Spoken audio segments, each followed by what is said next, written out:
artekoa, eta nolakoa den kultura patronala, ezta? Hemen azken intangible honetan kultura patronalena, baita ere datuek argi erakusten digute nahiko egoera desberdina daukagula Hego Euskal Herrian eta Espainiar estatuan, ezta? Hau da, gauza bada legeak tresnak dira, ze tresna ematen dizkien enpresa, hor legea izugarri malgoa da eta eskubidea ez du behar bezala abesten.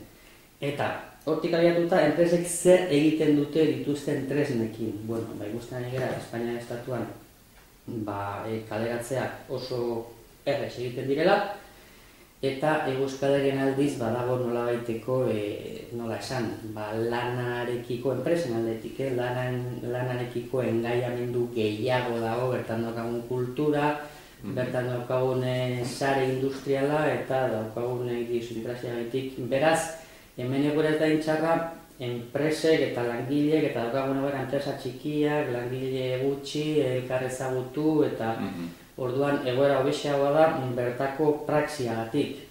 Eta Espainiar estatuan egoera katastrofe bada, legeak aukera uzten du, eta gero askotan dagoen joera ekonomian da, bere alako etekinen bila joatea, ezta? Eta bere alako etekinen bila lan eskubidearekin oso gaizki ulertzen da. Ibidea hori, bakatu. Politika, langabezi egoeretarako politika aktibo eta pasiboen gaineko aipamena edo beste eredu batzukin konparatuta desde logo, badirudi hemen ez dutela arrankatzen tajuz, ezta? Batez ere politika aktiboen kontu horrek. Hori zergatikan dan eta ea horrek ze bilakaera auki dezaken zure ustez galdetu niko nizuke baita. Bai, alaxe da, eta gatu dituzunez politika aktiboa eta pasiboak, fijatzen bagera gaur egun Europar batasunetik datorkigun gakoa enplegu politikan eta zure galdera jantzunez, enplegu politika aktiboak, pasiboak. Hau sartzen da gaur egun, gauden egoeran, sartzen da malgu segurtasuna deritzan ideian, ez? Malgu segurtasuna da flexibilitatea, ez da? Hau da, daukagun diote Europa osoan, daukagun langabezia dentzat, Europar batasunak eskaintzen digun, eskaini edo ezarri, esan da, ezartzen duen errezeta da malgu segurtasuna. Malgu segurtasuna dago bete-betean lotuta planteatzen zenuenarekin, malgu segurtasuna planteatzen du langabeziaren aurrean konpentsatu behar dela nolabaiteko langabezia, hau da, onartuta legedia oso malgua dela kaleratzeak baimentzeko aldian eta hori sano bezala hartuta, nik oso kritikagarria deitzo, baina planteatzen nahi zer den malgu segurtasuna, ez da, onartuta malgutasuna kaleratzeko malgutasuna lan merkatua, nolabait konpentsatu planteatzen zenizkidan politika aktibo eta basiboekin. Orduan, normal Europan beti jartzen da adibide bera, eta Dinamarkan.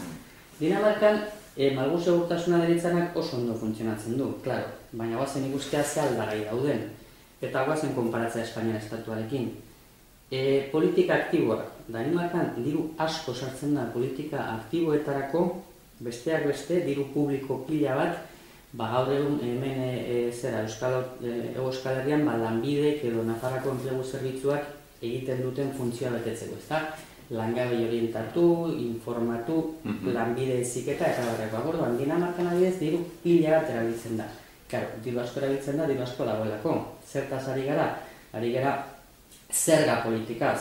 Hor daukagu lehendabiziko desberdintasuna. Dirua inbertitzeko dirua behar da eta horretarako zerga politika eraginkorra behar da. Hemen daukagun presio fiskalarekin ez dago inondik inora behar bezain besteko dirua dauden langabei benetan kalitatezko arreta bat eskaintzeko. Legeak esaten du langabe bakoitzari, lanbide, Nafarrako enplegu zerbitzuak dena delakoak, arreta individualizatua eskaini beharko liokela norberaren kasua aztertu eta ibilbide individual bat diseinatu. Gero ez dago dirurik, ez daude baliabiderik hori behar bezain ondo egiteko. Beraz, politika aktiboak ez dute funtzionatzen, bestea beste ez dagolako nahiko diru. Momentu honetan indarrean dago arau berezi bat eskatu zuena oraingo langabeziari aurre egiteko, hain zuzen ere estatu mailan, enplegu bulegoetan, lanbide Nafarroko enplegua bezalakoak, enplegu bulegoetan kontratatzea 1500 pertsona lan orientatzaile bezala gintzeko. Momentu honetan, beharrezkoa lan orientatzaileak hainbeste langabei orientatzen laguntzeko. Bueno, 1500 kasu ez lagun min bat daukat horretan, Valentzian, eta jende guzti hau 1500 kalera dihoazte urte bukaeran. Inoiz baina gehiago behar denean kalera. Beraz, politika aktiboa zergatik ditutu funtzionatzen. Zergatik, neurri batean nahiko dirurik ez delako inbertitzen hainbeste behar dagoen horretan. Planteatu edazun beste hanka einaut, politika pasiboak.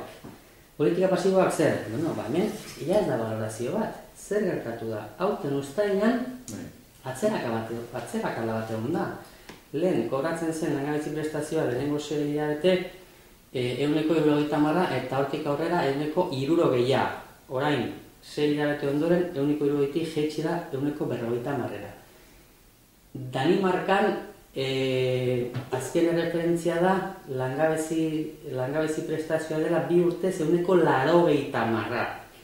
Orduan, hitz egiten digutenean Danimarkaz, esan nezake, bueno, Danimarkako funtzionatzen du, bale, hangoaz ekartza hemen, hango baldintzak, inondik inora ematen ez dinak, beraz, zergatik ez dute funtzionatzen, ez da nahiko dirurik aplikatzen politika aktiboentzat eta politika basioetan atzerakagoaz. Beraz, ez dago inolako konpensaziorik, nik oso kritikoa naiz magu segurtasun idearekin, ze uste erabat deskompensatua, desorekatu dagoela, hemen, ez diezagutela kontatu beti Danimarkakoa, han bada oreka bat.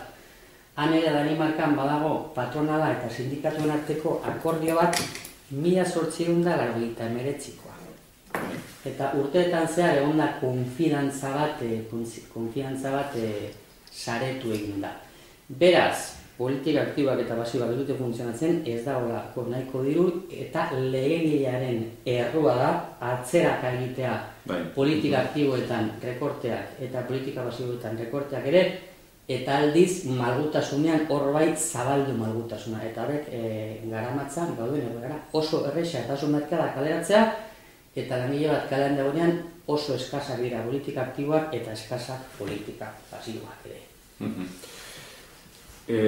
Bueno, politika aktiboen transferentzia duela urte eta piko, 2 urte ingurua. 2011an hasi zen, bai, egintzan. Eta horrek ja dagoeneko araudi sustantiboa zearen gobernu zentralaren esku uzten badin badue, zatitxo bat behintzat administrazio autonomikora etorri da. Eta gero ostaletikan ere baditugu politika aktibona arloan, aktibe ekonomikoaren sustapenean eta enplegu sustapenean udal administrazioak ere badabiltza. Ez dakit horrek valorazioaren bat, edo ikusten duzun horrek baliagarritasunik badun, edo ze aportazio egiten duen, ez da? Bai, dudari gabe. Azkenean enplegu politika, enplegu politika egiten denen diozun bezala esparru lokal batetik badauka bere balio erantzia. Europar Batasuna ere saiatzen ari da hori bultzatzen, ez da? Enplegu politikak edukitzea bere atal lokala, eta, horretarako daude udale mailan, badaude udal mailako agenda dago figura tekniko bat, udal mailako garapenerako agenteak. Udaleko garapen agenteak eta induzen ere hauen funtzioa litzateke udalerri esparruan prospekzioa egitea, non egon daitezkeen enplegurako aukerak, eta planteatzen zenuen galdera inguruan, noski garrantzian da daukala, azkenean enpleguak oso lokala da.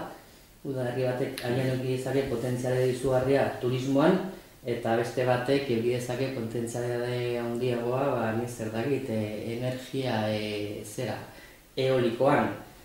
Orduan, noski daukala bere garrantzia, berriro ere aurkitzen gera diru baliabideen arazoarekin. Baina diru baliabideen arazoa alde batera utzita, zer esan handia eduki dezakete udalerriek. Hori bai, elitzateke nire ustetan justua izango kritika zorroz bat egitea udalerriei, administrazioei, hain zuzen ere bere baliabide ekonomikoak oso eskasak direlako. Beraz, potentziala da izugarria, oso onuragarria izango litzateke. giroa behar da.